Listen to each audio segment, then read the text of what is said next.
All right, let's dive into my current everyday carry essentials. As someone who works full-time and does creative projects on the side, what I carry with me does vary depending on what I have planned for that day. But everything I'm going to share with you in this video, I do genuinely use almost every day, so I'm sure you'll find something that you like. All right, so one of the most recent upgrades to my everyday carry setup is actually the bag itself, and it's been an absolute game changer, and that is the multi-pocket shoulder bag from my favorite brand, Uniqlo. And for the price, this bag has been amazing. It doesn't feel like the most luxurious material, but it definitely gets the job done. It's got a 13-liter capacity, but is very flexible because of the material. So as you'll see throughout the video, it fits a surprising amount of stuff while still feeling secure and not too bulky. Now, as a Uniqlo loyalist, I had heard about this bag and was eyeing it for a while, but was a little hesitant to pick it up because I wasn't sure if it would fit my big laptops. But it was only $30, so I figured I'd just give it a go. Now, the website doesn't actually state what size laptop fits, but in case you're wondering, I've tested it out with a few different laptops. If you have a medium-sized laptop like my 14-inch Lenovo ThinkPad that I use for my day job, it'll fit perfectly in the dedicated laptop compartment. Not much to say about this laptop. I'm not really a fan of the Windows operating system and really only use it for my day job, but it's fine, I guess, and it does fit perfectly into this Uniqlo shoulder bag, so that is definitely nice for when I commute to the office. Now, my main computer that I use for all my personal and creative work and editing these YouTube videos is my 16-inch MacBook Pro M1 Pro laptop, and thankfully that also fits in the shoulder bag. It's a bit snug and you have to put it in the main section instead of the laptop compartment, but it still works perfectly fine for me and leaves room for other things. But yeah, I would definitely recommend this bag if you're looking for an affordable,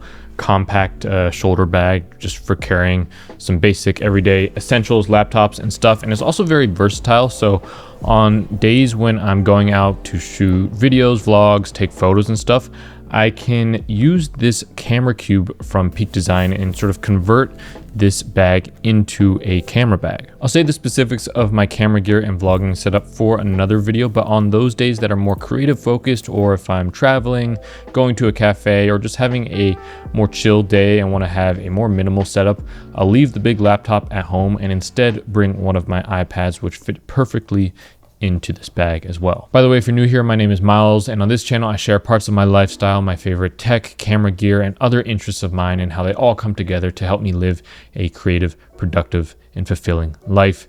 If that sounds like something you're interested in, definitely click subscribe. I have both the M4 11-inch iPad Pro as well as the latest iPad mini. I think the iPad is really the perfect middle ground device between your phone and your laptop. I love using my iPad Pro for my creative work, whether it's planning out video ideas, editing photos, taking notes, doing research, answering emails, or consuming media. It can handle pretty much everything my MacBook can and is more than enough for most basic tasks, except for maybe video editing. But on chill days when I want to go super minimal, I'll often bring my iPad mini, which is really the perfect sized iPad in my opinion. Now, I also recently picked up the latest flagship Sony noise canceling headphones. These are the WH-1000XM6s, bit of a mouthful, but these are excellent headphones. Up until this point, I have been using the first generation AirPods Max, and these are also great headphones.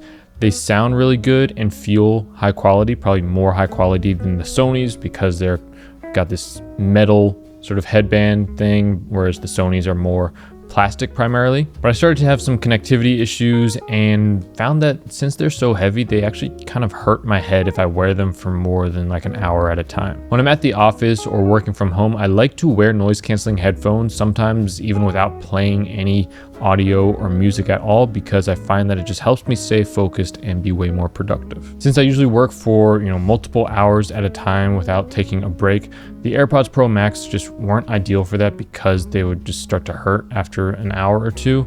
Not to mention they've got this weird case, and it's really the only reason I still had to carry around a lightning cable was because of these AirPods Pro Max. I know they have USB-C on the new ones, but I'm not about to pay another $500 to get USB-C. So I ended up picking up the XM6s, and the noise canceling is by far the best that I've ever experienced, and it blocks out most sound even when I'm not playing any audio. I don't want to turn this video into a full headphone review, but I think the AirPods Max are still really good headphones. You know, they probably sound a little bit better than the Sonys, I would say. They just fall short on comfort, portability thanks to the weird case, and in my case with the Gen 1s, the lack of USB-C. But for productivity and deep work sessions, I much prefer the Sonys.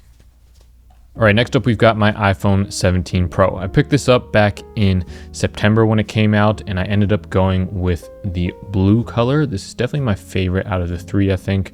Blue is my favorite color, so I really like how this one looks.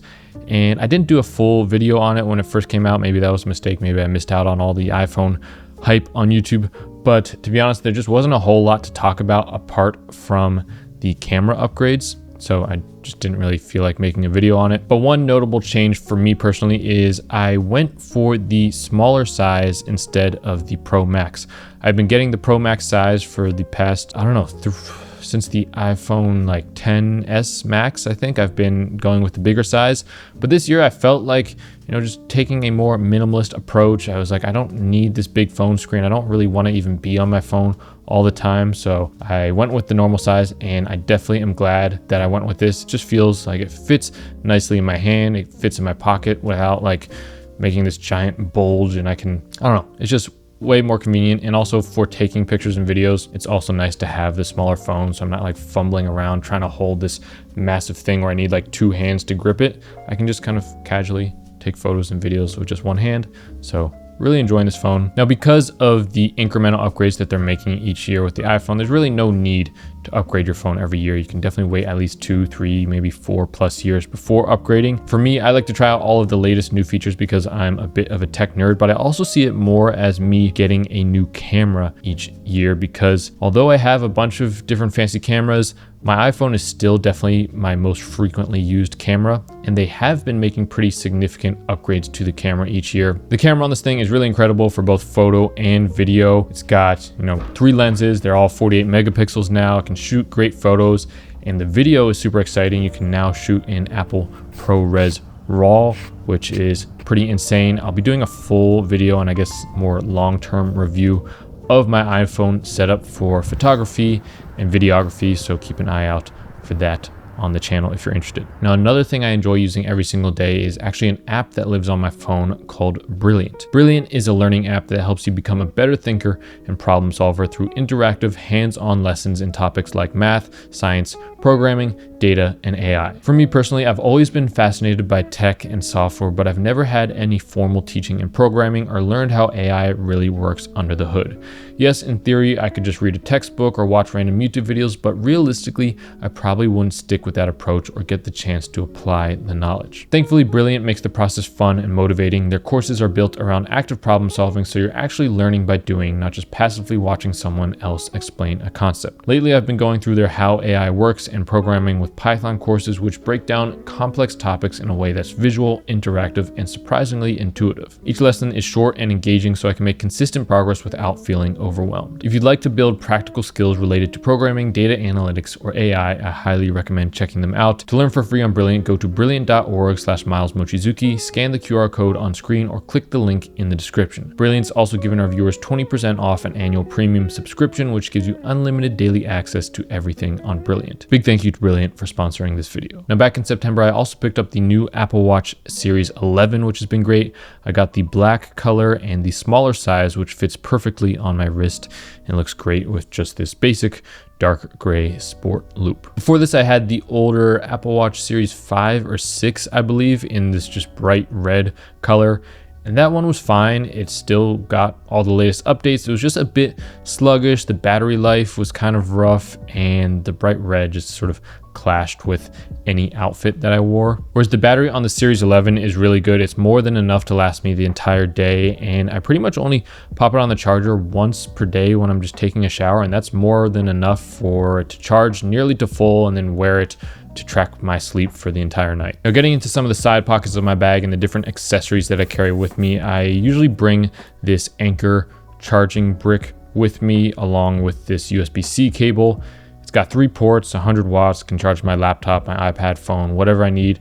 this is all I need to bring with me. I also had this USB hub from Anchor and a retractable Ethernet cable. I bring this with me in case I need extra USB ports, but mainly for certain cafes, libraries, airports, hotels, or lounges that I go to, which will have Ethernet ports so I can get way faster internet speeds. I also will carry around one of these Samsung SSDs for just storing video files and working off of various projects and stuff. I have like 3 or 4 of these, so they're really good, very fast. Would definitely recommend. They usually go on sale on Amazon, so you can get a pretty good deal on them and you don't have to max out the storage on your laptop because that's really expensive. And instead you can just get a more moderate space storage and supplement with a bunch of these SSDs. I also have these AirPods Pro 2 that I usually carry with me just in case I need to listen to any sort of audio via Bluetooth pretty quickly, whether it's music, podcasts, audiobooks, or if I'm at the gym, I'll usually wear these. So these are very nice. I haven't gotten the latest version, although I heard they're really good and the noise canceling is better. If you have them, definitely let me know how the Gen 3 AirPods Pro are. They also have like the live translation thing, I believe. So kind of curious, maybe I'll upgrade next year or something. But for now, these have been getting the job done. I also have the wired earpods, and these I carry around specifically for the mic, because if you've ever called someone with Bluetooth headphones, you'll know that the audio is pretty garbage. No matter what Bluetooth headphones you try, these AirPods Max, the Sonys, it just sounds terrible. I don't know how we're in 2025 with all this new crazy AI technology and stuff that's gonna take over the world or whatever, but we can't get good quality Bluetooth audio on a pair of headphones. Someone answered that question for me. I don't know why, but that unfortunately is the case. And so I will carry around these earpods for meetings, or if I need to quickly call my girlfriend or family, anyone like that, I'll just pop these into my laptop or my phone and have pretty good quality audio from the mic. Now, some other things I carry with me regularly is just this little pocket notebook. This is a nice one that I got just off of Amazon, and I'll use this to just write out quick to-do lists or plans for the day, jot down any notes or ideas that come up.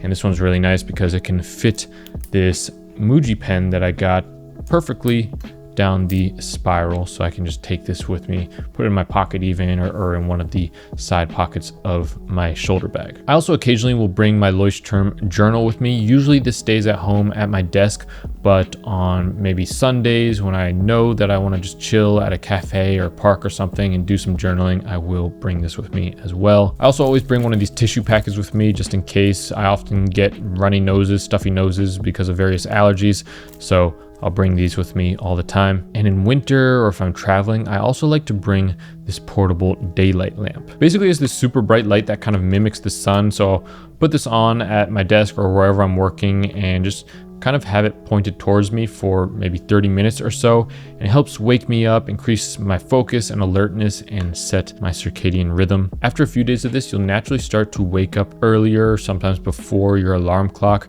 and you'll start to feel sleepy at the perfect time as well because it helps set your circadian rhythm properly. I'll carry this with me primarily during winter when I often wake up before the sunrise, or if I know that I'm not going to be able to get natural sunlight on that day. It's compact, portable, and can also plug directly into my Anchor charging brick, which is pretty nice. Now, another great thing about this Uniqlo shoulder bag is it's got these 2 pockets on the outside for carrying things like water bottles or umbrellas, anything like that. And so I'll usually bring with me either this stainless steel plastic-free water bottle that I got a few years ago, or this travel mug from the company Fellow. If you're into drinking coffee, tea, matcha, or whatever like me, you'll definitely appreciate this because it will keep your drink cold or warm like a typical stainless steel mug, but the inside is actually coated in ceramic. So you're not gonna get that nasty sort of metallic taste. You're gonna get the nice natural taste that you would get as if you're drinking from a normal ceramic mug. I also have this old Canon Digicam that I got from my sister. It's the PowerShot ELPH 100 HS or something. I usually just carry this with me because it's so small. I can just throw it into one of the side pockets in my shoulder bag. And even if I'm not going out intentionally to vlog or shoot YouTube videos, I can still capture some vibes with this in case there's anything cool that pops up. I took it with me to New York a couple weeks ago and got some nice footage. You can check that out on the latest vlog on my channel. It's this nice sort of retro digital camera vibes, which is all nostalgic, and it's just a fun camera to shoot with that I can bring with me pretty much anywhere. All right, so that's my current everyday carry going into 2026. I'll leave links to all of the products down in the description. I'll also be posting a sort of camera bag version of this video where I focus primarily on all my camera gear and equipment that I bring with me anytime I'm going out to shoot YouTube videos or cinematic vlogs, things like that. So if you're interested in camera stuff, definitely keep an eye out for that video on the channel. And also leave a comment down below what's in your everyday carry for 2026. I'm always on the lookout for new products and gear to invest my money in. So definitely let me know your recommendations down in the comments. I'll see you in the next one.